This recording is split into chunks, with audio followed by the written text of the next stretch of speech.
morning. Ayan, vlog ulit tayo.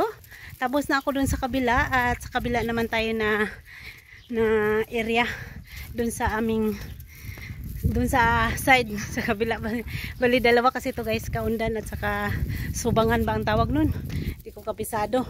Kami kasi nabilong kami sa kabila kaya dun ako pupunta ngayon. Dahil may dala akong bino, isang kandila at saka 100 na pera para sa tampo. Tampo ang tawag dito sa amin. Okay guys, update ko kayo pag nandun na malapit na. Medyo hiningal tayo. Ito pala yung barangay hall namin dito sa Magsaysay. Ay, covered court. Pag tag-ulan, di tayo mabasa dahil may bubong.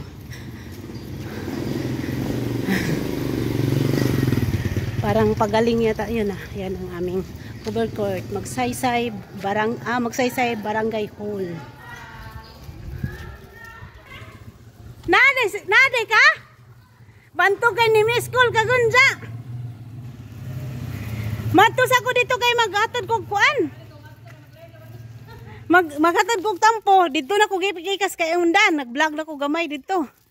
Nyari na po ko spikas. Guys, may nagbilad ng palay. Nagbilad ng palay. Dogi. Hello, init. Nainitan ka? Uy, kawawa. Init ikaw? Nainitan? Ato landong. Lo, oy, ginitan na oh, gangang. Ito bala yung bahay nila ni Lucia at Binsyo. Ito yung mansion nila. Mayroon silang patula. Yan. Yan guys, naamoy ko na yung ang bango ng ulam. Malayo pa ako sa bahay pero napaamoy ko na ang bango. Dito tayo sa bahay nila Hilin ng Takya. Dito ang handaan ngayon. Naamoy ko na yung bango ng ulam. Nahihinog. Sabi kong nahihinog. Naunsaon mang di man ko kalakaw sa bahay, di mahuman tong ang mader. Good morning. Good morning. Gikan po ko speakers, ga-vlog po ko nila to. Ayan guys. Naala guys, gahugas na po sila plato guys. Oh. Naghugas sila plato. Umbak. Dito po ko speakers kay kamulo po nila dito. Good morning sa mo. Yan. Good morning. Good morning. Gihangak jud ko diagi pag speaker hindi pa sila magmahay ba.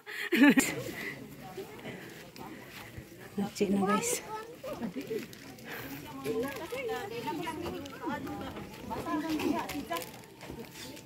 Dili siya mo uli sa Cebu si nga nini Jodelina Imperto. Note Ojun Tanan. Pasaka sa lamisa ni Arlene Nalia nga ang mga kauban nga gisakop sa Pares, Tampura o Okira Bamo. Terminilda si Lucia lain pod relihiyon unsa pud ang plano sa silot sa tapos og liwas pero pahimuna na ang session basket ang mga anak og lima ko saon na kay dili naman sila utang pwede ra ba laki naman Terminilda pwede sa laman kay wa gud sila diha. Adili sa pinding sa laman kay man sila diha wala ay kay tanan ra sa pagpahiluna ang ilang obligasyon. Ayan guys. Ayan guys, nagluto na. Unsay nga na ng luto ah? Umba? Adobo. Adobo? Adobo guys. Adobo guys. Tapos kani para dinuguan. Hi. Hello.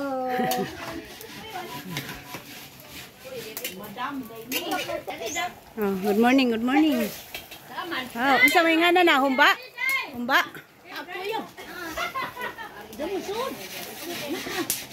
Han.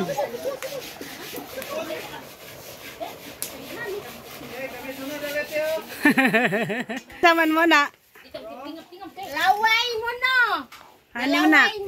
Laway ah. Yalo ito.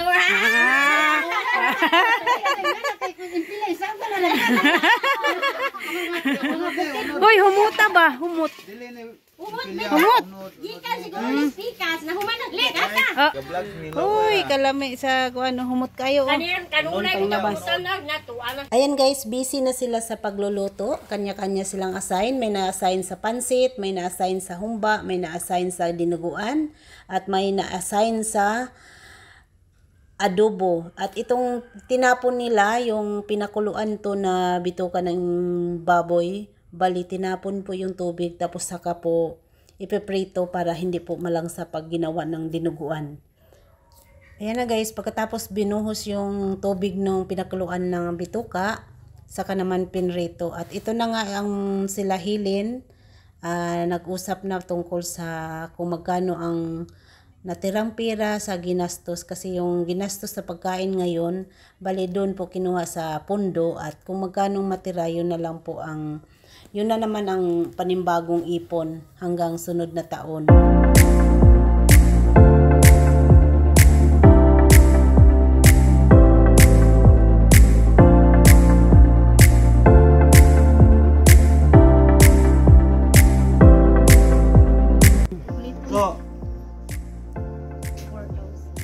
Ang kwarta karon na nasa lamisa 4,369 pesos.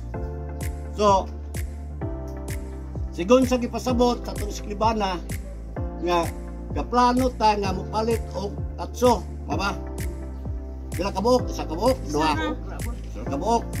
Hari pa uban na tong giplano pag paliton. Pila di presyo? Okay mo? Okay mo? Para sure. So palabagin sa musyon nga kining kwarta nato ini karon nga na matawag nato nakita des lamisa atong pagawasan nato ni og kantidad nga des Pistola day ato pagkandig. Kare, wa man na kana gitutok, pansit man. Ang pansit na mo trending naman nini. Tinuguan mi ko ah. Mo lagi. Naong kay. Diyan man wala ka kay kamot ra lagi. Kamot ra.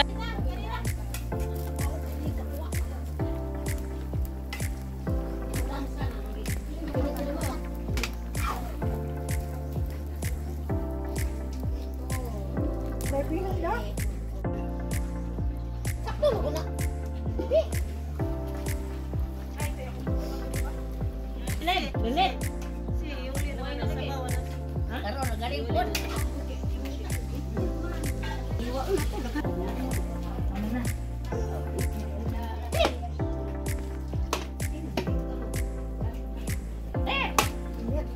Itong time na to guys, bali si Erosing nagdadasal na, at iba sa amin ay andito na nakisabat sa pangagji ang tawag dito sa amin. Ang iba naman busy sa labas para mag-asikaso pag-ready ng pagkain para sa tanghalian. Dahil pagkatapos nitong dasal, kainan time na ng tanghalian kaming lahat.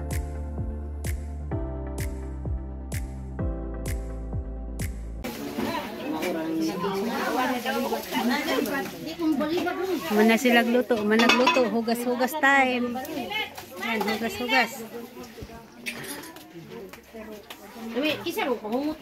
At ito na nga guys, naglagay na ng pagkain sa umbak, kasi ito ang maging plato namin para nga tipid, dahil pag bibili ka ng paper plate napakamahal, at kung plato naman baka hindi magkasya, kaya ang ganito po sa amin pag may handaan, pag maramihan, umbak po ang gamit, yung katawan ng bane ng saging, para po mas tipid.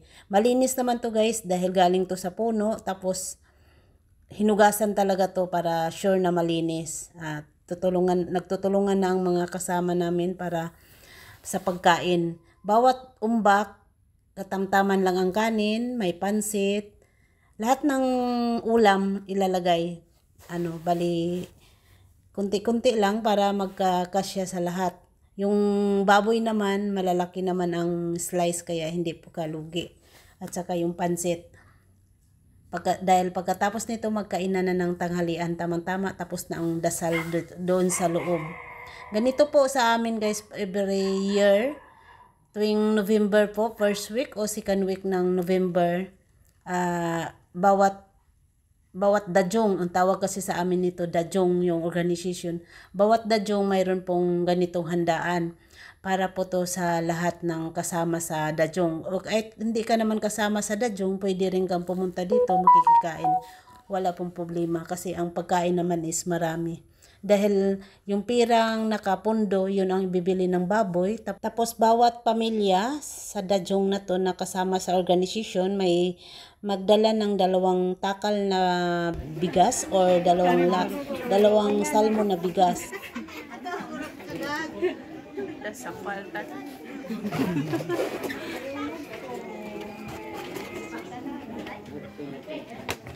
Ito na pala guys ang mga kandila sinindihan na habang nagdadasal doon sa loob. At pagkatapos nito, kainan na ng tanghalian guys. Mayroong pwede sa labas, pwede rin dito sa loob. Mamili ka na lang kung gusto mo na umbak ang plato mo or dito ka sa loob.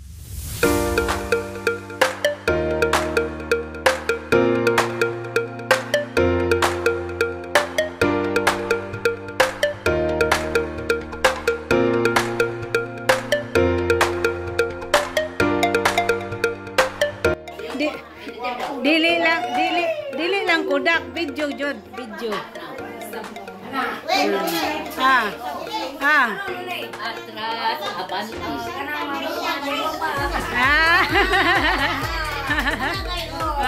Baka teenager na sila. Teenager. Sweet, 16 po no. Samuel. Sweet. Lila. Ha? Ako yung mamuga sa buwan. Ana mga dyan. Daan sa una mga kuwan pa mga dyan ni. Manila no. Ana din na. Ana.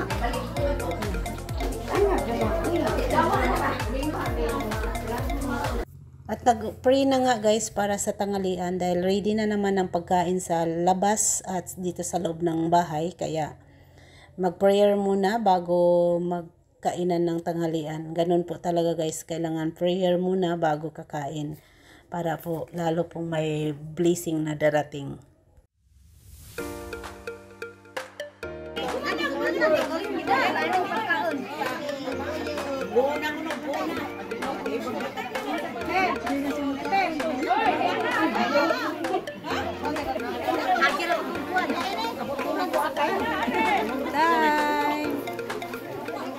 Kainan tayo.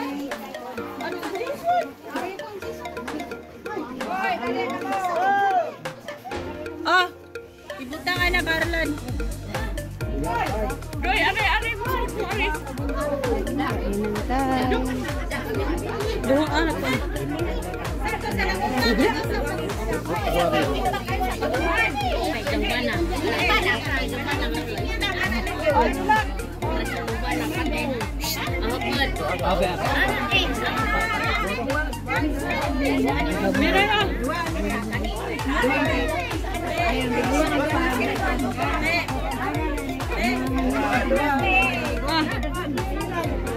Ihatag sa di. Amin na.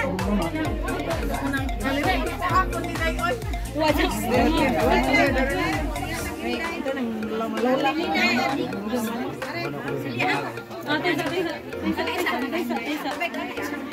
Ini.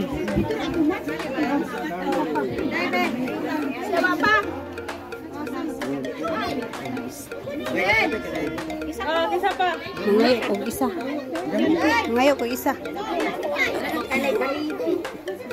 Dali man tambol pa.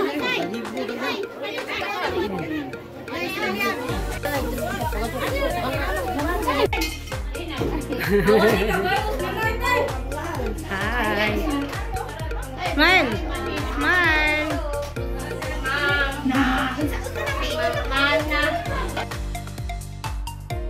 Okay, bye-bye na. Bye-bye sa. Bye-bye. Amping mo. Oh, bye-bye.